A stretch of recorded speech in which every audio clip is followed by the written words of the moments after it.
Hi hello ಎಲ್ಲರಿಗೂ ಊಟದ ಡಬ್ಬಿ ಚಾನಲ್ಗೆ ಎಲ್ಲರಿಗೂ ಸ್ವಾಗತ. ಇವತ್ತು ನಾವು ಭಾಳ ಹೆಲ್ದಿಯಾಗಿರುವಂತಹ ಸುಲಭವಾಗಿ ಮಾಡ್ಕೊಳ್ಳುವಂಥ ಬಿಸಿಲಿಗೆ ತಂಪಾಗಿರುವಂಥ ರೆಸಿಪಿಯನ್ನು ರಾಗಿ ಅಂಬಲಿ ರೆಸಿಪಿ ತೋರ್ಸಕತ್ತೇವೆ. ರಾಗಿ ಅಂಬಲಿ ಮಾಡೋದಕ್ಕೆ ನಾ ಇಲ್ಲೇ 1 ಕಪ್ ಆಗೋಷ್ಟು ರಾಗಿ ಹಿಟ್ಟು, ಸ್ವಲ್ಪ ಜೀರಿಗೆ, ಸ್ವಲ್ಪ ಉಳ್ಳಾಗಡ್ಡಿ, ಆಮೇಲೆ ಸ್ವಲ್ಪ ಉಪ್ಪು, 1 ಗ್ಲಾಸ್ ಆಗೋಷ್ಟು ಮಜ್ಜಿಗೆ, ಒಂದು 4 ಎಸಳು ಆಗೋಷ್ಟು ಬೆಳ್ಳುಳ್ಳಿ, ಸ್ವಲ್ಪ ಶುಂಠಿ, ಆಮೇಲೆ ಒಂದು ಸ್ವಲ್ಪ ಕೊತ್ತಂಬರಿ ತೊಗೊಂಡಿದ್ದೀನಿ. ಫಸ್ಟ್ ಇಲ್ಲೊಂದು ಬೌಲ್ ತೊಗೊಂಡು ಅದಕ್ಕೆ 2-3 ಟೇಬಲ್ ಸ್ಪೂನ್ ಆಗುವಷ್ಟು ರಾಗಿ ಹಿಟ್ಟನ್ನು ತೊಗೊಂಡಿದ್ದೀನಿ. ಇಲ್ಲಿ ನೀವು ಎಷ್ಟು ಜನಕ್ಕೆ ಮಾಡ್ಕೊಳಕತ್ತೀರಿ, ಎಷ್ಟು ಕ್ವಾಂಟಿಟಿ ಒಳಗೆ ಬೇಕು ನೋಡ್ಕೊಂಡು ರಾಗಿ ಹಿಟ್ಟನ್ನು ತೊಗೋಬೋದು. ಇಲ್ಲಿ ತೊಗೊಂಡಿರುವಂಥ ರಾಗಿ ಹಿಟ್ಟಿಗೆ ಸ್ವಲ್ಪ ಆಗಿನ ನೀರು ಹಾಕ್ಕೊಂಡು ಗಂಟು ಆಗ್ಲಾರ್ದಂಗೆ ಕಲಿಸ್ಕೋಬೇಕು. ಈ ಥರ ಮಾಡ್ಕೊಳ್ಳೋದ್ರಿಂದ ರಾಗಿ ಅಂಬಲಿ ಮಾಡ್ಕೊಳ್ಳೋದಕ್ಕೆ ಈಸಿ ಆಗ್ತೈತಿ. ಒಟ್ಟು ಗಂಟು ಇರ್ಲಾರ್ದಂಗೆ ರಾಗಿ ಅಂಬಲಿ ಬರ್ತೈತಿ.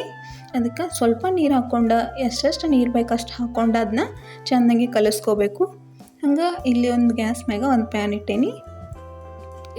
ಇಲ್ಲಿ ಸರಿಸುಮಾರು ಒಂದು ಅಂದಾಜು ಹಾಗೆ 2 ಗ್ಲಾಸ್ ಆಗೋಷ್ಟು ನೀರನ್ನು ಹಾಕ್ಕೊಂಡಿದ್ದೀನಿ.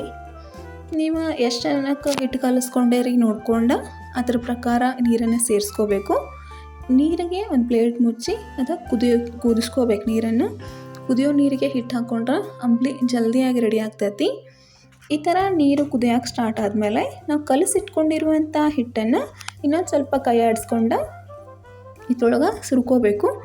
ಎಷ್ಟು ಸಾಧ್ಯ ಆಕತಿ ಅಷ್ಟು ಸಾವಕಾಶ ಹಾಕೋದ್ರಿಂದ ಹಾಕೊಳ್ಳೋದ್ರಿಂದ ಅಂಬಲಿ ಚಲೋದಂಗೆ ಬರ್ತೈತಿ. ಈಗ ಒಂದು ಕಡೆಯಿಂದ ಹಾಕ್ಕೊತ ಕೈ ಬಿಡ್ಲಾರ್ದಂಗೆ ಕಲಿಸ್ಕೊತ ಇರಬೇಕು.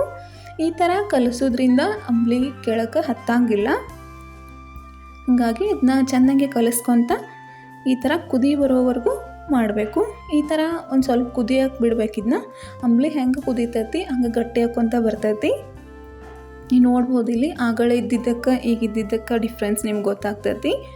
ಹಂಗೆ ಇದಕ್ಕೆ ರುಚಿಗೆ ಬೇಕಾದಷ್ಟು ಉಪ್ಪನ್ನು ಸೇರಿಸ್ಕೊಂಡು ಗ್ಯಾಸನ್ನು ಆಫ್ ಮಾಡಿ ಚೆಂದಂಗೆ ಮಿಕ್ಸ್ ಮಾಡ್ಕೋಬೇಕು. ಇದನ್ನ ಇಷ್ಟು ಆದ್ರೆ ನಮ್ಮ ಅಂಬಲಿ ಇದನ್ನ ಕುದಿಸೋದು ರೆಡಿ ಆದಂಗನ ಇಷ್ಟು ಆಗೈತೆ. ಈಗ ಈ ಅಂಬಲಿಗೆ ನಾವು ಆಗಲೇ ಏನು ತೊಗೊಂಡಿಟ್ಕೊಂಡಿದ್ವಲ್ಲ 4 ಎಸಳಾಗೋಷ್ಟು ಬೆಳ್ಳುಳ್ಳಿ, ಶುಂಠಿ, ಆಮೇಲೆ ಕೊತ್ತಂಬರಿ ಅದನ್ನೆಲ್ಲನೂ ತೊಗೊಂಡು ಚೆನ್ನಾಗೆ ಒಂದು ಸತಿ ಜಜ್ಕೋಬೇಕು.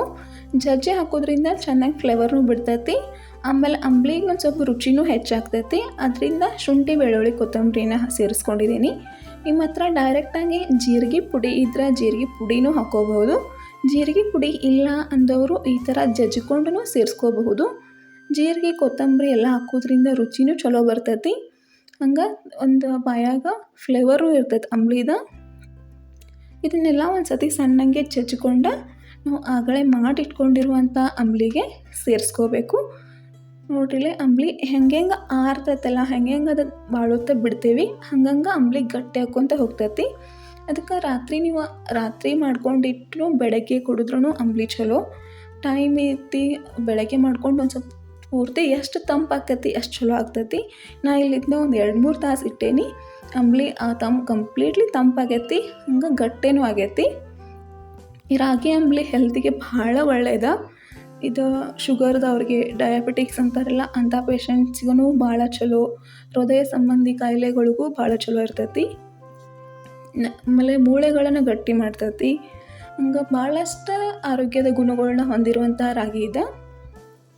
ನಾವು ಆಗಲೇ ತೊಗೊಂಡಿರುವಂಥ ಮಜ್ಜಿಗೆಯನ್ನು ಸೇರಿಸ್ಕೊಂಡು ಚೆನ್ನಾಗೆ ಮಿಕ್ಸ್ ಮಾಡ್ಕೋಬೇಕು. ಈಗೆಲ್ಲನೂ ಮಿಕ್ಸ್ ಆಗೈತಿ. ಈ ಅಂಬ್ಲಿನ ದಿನ ಕುಡಿದ್ರೂ ಬೇಸಿಗೆ ಕಾಲಕ್ಕಂತೂ ಭಾರಿ ತಂಪು. ಆಮೇಲೆ ಐಸ್ ಕ್ಯೂಬ್ಸ್ ಅದು ಸೇರಿಸ್ಕೊಂಡು ಕುಡಿದ್ರೆ ಅದು ಅಂಬ್ಲಿ ಕುಡಿದ್ರೆ ಯೂಸ್ ಆಗಂಗಿಲ್ಲ. ಇನ್ನು ಡೈರೆಕ್ಟಾಗಿ ಫ್ರಿಜ್ ಒಳಗೆ ಇಟ್ಟು ತಂಪು ಮಾಡ್ಕೊಂಡು ಕುಡಿದ್ರೆ ನಡಿತೈತಿ. ಬಟ್ ಐಸ್ ಕ್ಯೂಬ್ಸ್ ಎಲ್ಲ ಸೇರಿದ್ರೆ ಅಂಬ್ಲಿದ ಟೇಸ್ಟನ್ನು ಹೋಗಿಬಿಡ್ತೈತಿ. ಈಗೇನು ಫ್ಲೇವರ್ಫುಲ್ ಅನ್ನತ್ತೇವಲ್ಲ ಅದು ಬರೋದೇ ಇಲ್ಲ. ಹಂಗಾಗಿ ಐಸ್ ಕ್ಯೂಬ್ಸನ್ನು ಸೇರಿಸ್ಕೋಬದಲ್ಲ ನೀವು ಭಾಳ ತಂಪು ಬೇಕಾಗಿತ್ತು ಅಂದರೆ ಫ್ರಿಜ್ ಒಳಗೆ ಇಟ್ಕೊಂಡು ಕುಡಿಬೋದು. ಇಲ್ಲ ಹಂಗೆ ಕುಡಿದ್ರೂ ಭಾರಿ ಟೇಸ್ಟ್ ಇರ್ತೈತಿ. ಭಾಳ ಹೆಲ್ದಿ ರೆಸಿಪಿ ಐತಿ. ಈ ರೆಸಿಪಿ ನಿಮ್ಗೆ ಹೆಂಗೆ ಅನಿಸ್ತು ಅಂತ ಕಮೆಂಟ್ ಸೆಕ್ಷನ್ ಒಳಗೆ ತಿಳಿಸ್ರಿ. ನಿಮ್ಗೆ ಇಷ್ಟ ಆಗಿತ್ತಂದ್ರೆ ನಮ್ಮ ಚಾನಲನ್ನು ಲೈಕ್ ಮಾಡಿರಿ, ಶೇರ್ ಮಾಡಿರಿ, ಹಂಗೆ ಸಪೋರ್ಟ್ ಮಾಡಿ, ಸಬ್ಸ್ಕ್ರೈಬ್ ಮಾಡಿರಿ. ಈ ವಿಡಿಯೋವನ್ನು ಕಂಪ್ಲೀಟಾಗಿ ನೋಡಿದ್ದಕ್ಕೆ ಧನ್ಯವಾದಗಳು. ಈ ರೆಸಿಪಿಯನ್ನು ಖಂಡಿತ ಒಂದು ಟ್ರೈ ಮಾಡಿರಿ, ಹೆಲ್ದಿ ಆಗಿರ್ರಿ ಅಂತ ಹೇಳ್ಕೊತ ಧನ್ಯವಾದಗಳು.